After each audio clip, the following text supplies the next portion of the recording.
expect obstacles. Diya sa pag-alagad sa Ginoo, dili kanunay hamloy. Dili kanunay nga kanang walay lubak. Dili kanunay nga happy. Dili kanunay nga malinawon ang imong pag-alagad diya sa Ginoo. Laumi ang mga obstacles, mga pagsulay. Ingon ang 1 Peter chapter 5 verse 8, be on your guard and stay awake. Kung gusto ka mahimong faithful karon tuiga diha sa Ginoo. Labaw na sa tanan, kung gusto gyud nimo nga alagaran ng Ginoo karon tuiga, laumi ang mga babag. Daghang tag ministry nga sugbot nato sugdan karon tuiga. Og nagkinahanglan ta og manpower, mga tao nga andam nga mag-alagad sa Ginoo. Mga tao nga ang Ginoo mao'y una diya sa ilang kasing-kasing. Igsuon, laumi usab ang mga babag. Ang kaaway ingon niya, sama sa usa ka layon, nagangulob, nagatuyok-tuyok, nagapangita og tukbunon og andam gayud siya nga mo atake kung ikaw makita niya nga walay depensa. That's why ingon niya, be on your guard. Ingon tag, be on your guard. Sama na siya? Ha? Pagbantay. Be on your guard. Pagbantay.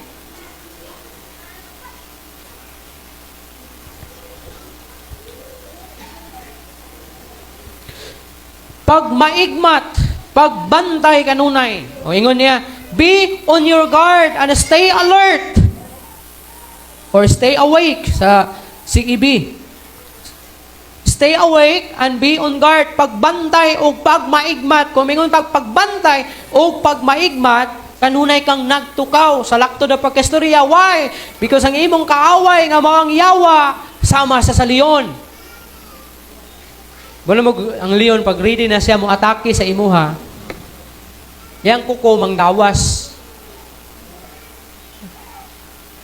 Bisag ka ng iring gani. Pag masuko ng iring mo, gawas mo na yung mga kuko. Ang tigre, labaw na, o ang leon, labaw na. Pag ready na matake ang tigre, ang leon, ang mga kukuha na sa iyang atubangan o sa likod, manggawas na. Ha? O murag kusgan siya, kay ready naman sa mukamas. Kay bisag mo sa kakakahoy, mulukso na di ang leon. Kaya kung hinay ka mo saka, okay, rag-unggoy, pwede na mulukso-lukso. Karon, kini na mga rhino, pag kini sila nagakumpiyansa, ang kining leon, mo hinay-hinay nagkamang-kamang sagbot. Dili na mo tindog ng leon na kanang magyano nga mubaktas, kay atakihon ka niya. Maro man ng leon, tanaw ro na ng mga discovery, maghupo-hupo ng leon, hupo-hupo, maniid, na suksok-suksok ang sagbot. Pag doon na sa imod, layaton na yung kana, bisag naapa na dahil siguro ng gate, siguro nila diya sa atbang. Layaton na sa leon. Ha? Mao na ang mga rhino o uban pa na mga animals, dakpan gyud nila. Nang ilang mga lain-lain na mga animals nila. Mao na ang style sa uban ng mga kahayupan, pag tanaw ka sa ilahang dokyo, magtapok yun na sila. Kay makasukol man sila. Kung magtapok sila, mga rhinos, magtapok sila, kay para hindi atake sa leon, dili sila basta-basta makuha dan sa leon, kay namay mo tabang itong yung mga kauban. Pero mahal lagi ni. Kung dili ka igmat, kung dili ka mabilantayon, ang kaaway mo atake gyud kanimo. Karon nga tuig, pag maigmat sa imong pag-alagad sa Ginoo. Kaya nga naman, right and left ang kaaway. Gatuyok-tuyukan dyan ka sa kaaway. Labi nagmaninguha ka, nag-pray ka sa Ginoo na mahimo kang faithful sa iyaha this year. Kanang gusto nimo alagaran ang Ginoo sa tibok nimong kinabuhi kasing-kasing, maggahin ka og sakto nga panahon para sa iyaha. Ang kaaway pod maggahin pod og sakto nga panahon.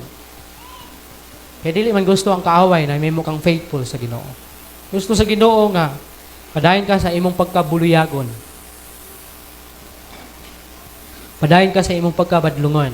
Kay kung padayon ka sa imong pagkabadlungon, dako man og tendency nga daghan ang dili mga lagad sa Ginoo. Kay nakita man niya ang imong kinabuhi nga dili man maayo. So mauna nga lauman nato ang atake gyud ni Satanas. Buhaton niya ang tanan para dili ka mahimong faithful sa Ginoo. Ya kang atakihon sa naganlain na mga pagsulay sa kinabuhi. Naganlain na mga unos sa kinabuhi aron maluya ka.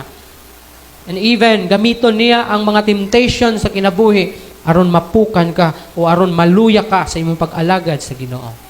Nga kung mag-desire ka nga mga lagad sa Ginoo faithfully, mamuhat sa mga buluhaton, kinahanglan nimo usab ubanan o pagmaigmat o pagkamabinantayon kay ang kaaway nga si Satanas o ang yawa sama siya sa leon, nagangulob o nagnita og tukbunon.